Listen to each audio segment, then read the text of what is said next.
अस्सलाम वालेकुम नाजरीन। इस किस्त के आगाज़ में दोनों कबीलों की औरतें हल्ली बाजार में कालीनें तैयार करने में मसरूफ़ थीं। बानो जीजी हाइमा खातून को कहती है अभी भी दोनों कबीलों की औरतें आपस में कुछ नाराज़ हैं। फिर हाइमा खातून सब औरतों को बुलाकर उन्हें आपस में इत्तेहाद से रहने पर जोर देती हैं और आखिर में कहती हैं कि सब औरतें आपस में गले मिलो। ये सुनकर औरतें खुशी से एक दूसरे के गले मिलने लगती हैं। इतने में चोलपन बोल पड़ती है और कहती है इस बाजार में हमने अपने कबीले के सरदार जानदार साहब को खोया था और मेरा बच्चा भी फौत हो गया था, ये हम कैसे भूल सकते हैं। हाइमा खातून गुस्से से कहती हैं तुम अपना मुंह बंद रखो, हम दोनों कबीलों में इत्तेहाद कायम करने की कोशिश कर रहे हैं और तुम इसे खराब कर रही हो। फिर हलीमा कहती है यह सब तुम्हारे शोहर उराल की वजह से हुआ है। आज असलहान यहाँ क्यों नहीं है और अलियार क्यों जख्मी हालत में पड़ा है? क्योंकि उराल के करीबी सिपाही ने असलहान को अगवा किया है।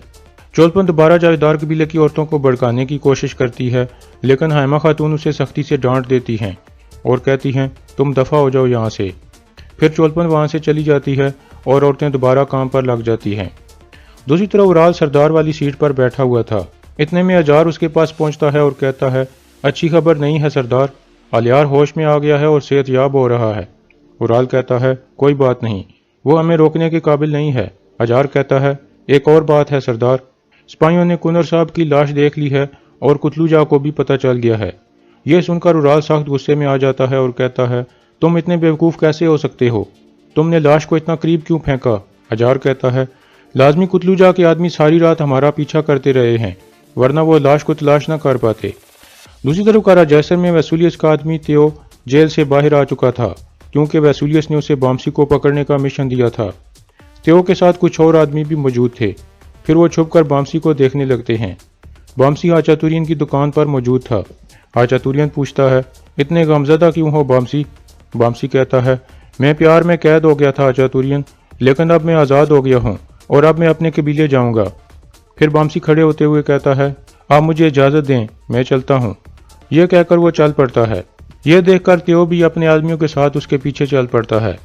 दूसरी तरफ अर्तुरुल और तुर्गुत जंगल में एक जगह बैठकर वसूलियस के आदमियों का इंतजार कर रहे थे। इतने में एक सिपाही आकर कहता है सरदार वो आ रहे हैं। यह सुनकर वो आगे आ जाते हैं और उन आदमियों को देखने लगते हैं। तुर्गुत कहता है आप सही थे भाई, वो असलान को ले जाने के लिए आ रहे हैं। वसूलियस के आदमी आहिस्ता आहिस्ता आगे बढ़ रहे थे। अर्तुरुल कहता है हम तब तक हरकत में नहीं आएंगे जब तक हमें इनकी असल मंजिल का पता नहीं चल जाता। दूसरी तरफ बामसी वापस कबीले की तरफ रवाना था, जबकि तेओ और उसके आदमी भी उसका पीछा कर रहे थे। बामसी के पास तलवारें नहीं थीं, क्योंकि वसूलियस के कमांडर ने उसे तलवारें वापस करने से इनकार कर दिया था। दूसरी तरफ वसूलियस के सिपाही गार में असलहान के पास पहुंच जाते हैं। एक आदमी उसके पाँव की रस्सी खोल देता है। असलहान सख्त गुस्से में कहती है मुझे छोड़ दो और मुझे जाने दो। फिर वह धक्का देकर एक आदमी को गिरा देती है। फिर वह आदमी उठकर असलहान के पेट में घोंसा मारकर कहता है अगर जिंदा रहना चाहती हो तो अच्छे तरीके से रहो। फिर वह असलहान को लेकर गार से बाहर निकल जाते हैं। दूसरी तरफ बामसी एक जगह आराम के लिए रुक जाता है और अपना घोड़ा एक तरफ बांध देता है। फिर वो एक तरफ जाकर बैठ जाता है और कहता है यार अब मुझे आपकी बनाई हुई हर चीज़ में हलेना दिखाई देती है, मैं उसकी सोच को रोक नहीं पा रहा। यार अब मुझे अंधा कर दे ताकि मैं आपकी बनाई हुई खूबसूरती देख ही न सकूं। इतने में पीछे से तेओ आ जाता है और उसका घोड़ा खोल कर वहाँ से भगा देता है और फिर बामसी की तरफ बढ़ने लगता है। बामसी भी आवाज़ सुनकर उसके सामने खड़ा हो जाता है और पूछता है तुम यहाँ क्या कर रहे हो? तेओ कहता है मैं तुम्हें अंदर के शैतान से बचाने आया हूँ बामसी। यह सुनकर बामसी अपनी तलवारें निकालने की कोशिश करता है, लेकिन वो उसके पास नहीं थीं। इतने में मजीद 3 आदमी भी आ जाते हैं और फिर वो सब बामसी पर हमला कर देते हैं।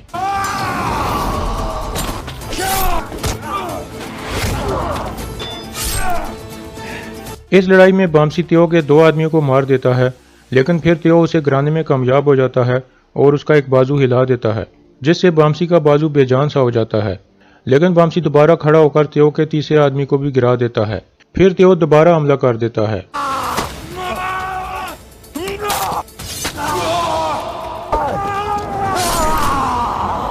इस तरह तेओ जख्मी होकर गिर जाता है और बामसी मुड़कर अपना घोड़ा देखने लगता है, लेकिन उसका घोड़ा गायब हो चुका था। तेओ कहता है तुम्हारा घोड़ा जा चुका है, तुम्हारी तलवारों की तरह, तुम्हारे बाजू की तरह और तुम्हारे प्यार की तरह। अब मैं ही तुम्हारी निजात हूँ बामसी। बामसी कहता है जहन्नम में जाओ तुम। फिर बामसी पैदल चलने लगता है। तेओ कहता है मैं तुम्हें ढूंढ लूंगा बामसी, तुम मुझसे दूर नहीं जा सकते। यह कहकर वो भी बामसी के पीछे चलने लगता है। दूसरी तरफ वसूलियस के सिपाही एक जगह खड़े थे और अर्तुगरुल और उसके सिपाही भी छुप कर उन्हें देख रहे थे। इतने में कुछ सिपाही असलान को पकड़कर बाहर आ जाते हैं। अर्तुगरुल के सिपाही अपनी पोजीशनें संभाल कर बैठे थे। फिर अर्तुगरुल और तुर्गत अपनी जगह से उठकर वसूलियस के आदमियों के सामने आ जाते हैं। अर्तुगरुल अपना हाथ खड़ा करता है और फिर जब मुट्ठी बंद करता है तो अर्तुगरुल के सिपाही तीर चला देते हैं और वसूलियस के बहुत से आदमी मारे जाते हैं और फिर तलवारों से लड़ाई शुरू हो जाती है।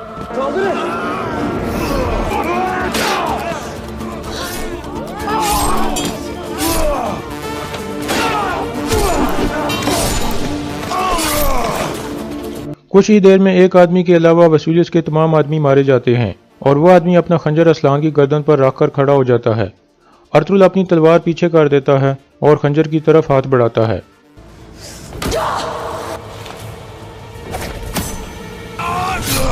इस तरह वसूलियस के तमाम आदमियों का खात्मा हो जाता है। अर्तुगरुल असलान के हाथ वाली रस्सी काट देता है। असलान पूछती है, अलियार भाई कैसे हैं? उनके लिए जाल बिछाया गया था। अर्तुगरुल कहता है, वो जख्मी हो गया था लेकिन अभी वो ठीक है। असलान कहती है, अल्लाह आप पर राजी हो अर्तुगरुल साहब, आपने मुझे और मेरे भाई की जान बचाई है। अभी मैं जल्द जाकर अलियार भाई से मिलना चाहती हूँ। अर्तुगरुल कहता है, पहले हम हल्ली बाजार के सराय महल में जाएंगे, अमीर सादुद्दीन आपका इंतजार कर रहे हैं।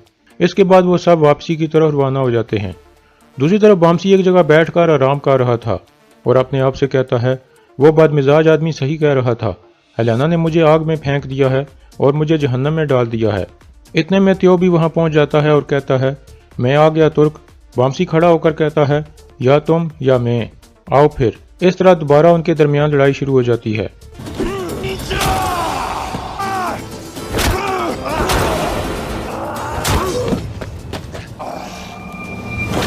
इस लड़ाई में त्यो बामसी को हराने में कामयाब हो जाता है।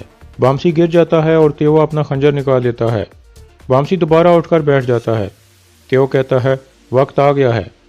बामसी कलमा शहादत पढ़ने लगता है और फिर त्यो वार करके उसे गिरा देता है।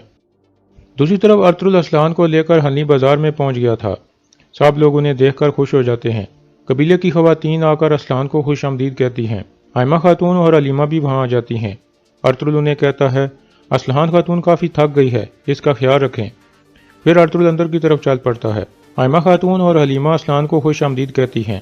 फिर असलान कहती है, हलीमा खातून आप मेरी गुस्ताखी को माफ़ कर देना, अल्लाह आप सब पर राज़ी हो। इतने में चोलपन भी आकर असलान को मिलती है। असलान पूछती है, उराल भाई कहाँ हैं? चोलपन कहती है, वो कबीले में हैं, वो तुम्हें देखकर बहुत खुश होंगे। असलान कहती है, तो वो कबीले में बैठकर इंतज़ार कर रहे हैं कि कोई और आएगा और मुझे बचाएगा। मुझे सब पता चल गया है, अब मैं सब ठीक करूंगी और तुम दोनों के मंसूबों को तबाह कर दूंगी। फिर आयमा खातून असलान को लेकर अंदर की तरफ चल पड़ती हैं। दूसरी तरफ अर्तुगरुल दुआन से पूछता है, बामसी के बारे में कोई खबर है दुआन? दुआन कहता है, नहीं भाई। यह सुनकर अर्तुगरुल काफ़ी परेशान हो जाता है। इसके बाद अर्तुगरुल असलान को लेकर अंदर सादुद्दीन के पास पहुंच जाता है। सादुद्दीन खुश होकर कहता है, अल्लाह का शुक्र है कि उसने दोबारा आपको मुझे दिखाया असलान खातून। मैं अर्तुगरुल साहब का ये एहसान कभी नहीं भूलूंगा। इनकी कदर मेरी आंखों में 3 गुना ज्यादा हो गई है। अर्तुगरुल कहता है, अल्लाह का शुक्र है कि असलान महफूज है, लेकिन अभी ये मामला ख़त्म नहीं हुआ अमीर सादुद्दीन, आपको वसूलियस को लाजमी यहाँ बुलाना होगा। फिर अर्तुगरुल बाहर निकल जाता है और असलान और सादुद्दीन इकट्ठे बैठ जाते हैं। असलान कहती है, अर्तुगरुल साहब ने मुझे सब कुछ बता दिया है जो आपने मुझे बचाने के लिए किया है, मैं आपकी शुक्रगुजार हूँ। सादुद्दीन कहता है, आप मेरी बीवी बनने वाली हो असलान खातून, वक्त आने पर मैं आपके लिए अपनी जान भी कुर्बान कर दूंगा। दूसरी तरफ हकीम अर्तुगरुल को बताता है कि अलियार साहब बहुत जल्द ठीक हो रहे हैं। मुझे उम्मीद है कि वो तुर्क कबीलों की मुलाकात तक बिल्कुल ठीक हो जाएंगे। इतने में एक सिपाही अंदर आकर कहता है, वसूलियस यहाँ पहुँच गया है सरदार। अर्तुगरुल कहता है, उसका अच्छे तरीके से इस्तकबाल करो, वो गवर्नर है। दूसरी तरफ वसूलियस हल्ली बाजार के महल में दाखिल हो चुका था। उसका कमांडर कहता है, असलान खातून भी जल्द यहाँ पहुँच जाएगी। वसूलियस कहता है, क्योंकि हल्ली बाजार मैंने ले लिया है इसलिए अर्तुगरुल कुछ भी गलत करने की कोशिश कर सकता है, तुम मोहतात रहना। इसके बाद वो सब अंदर अर्तुगरुल के सामने पहुंच जाते हैं। इतने में असलान पीछे से निकलकर सामने आ जाती है। उसे देखकर वसूलियस हैरान परेशान हो जाता है।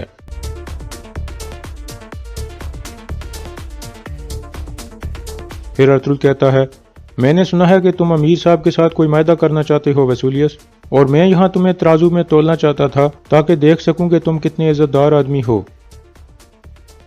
और यहाँ इस किस्त का इख्तिताम हो जाता है।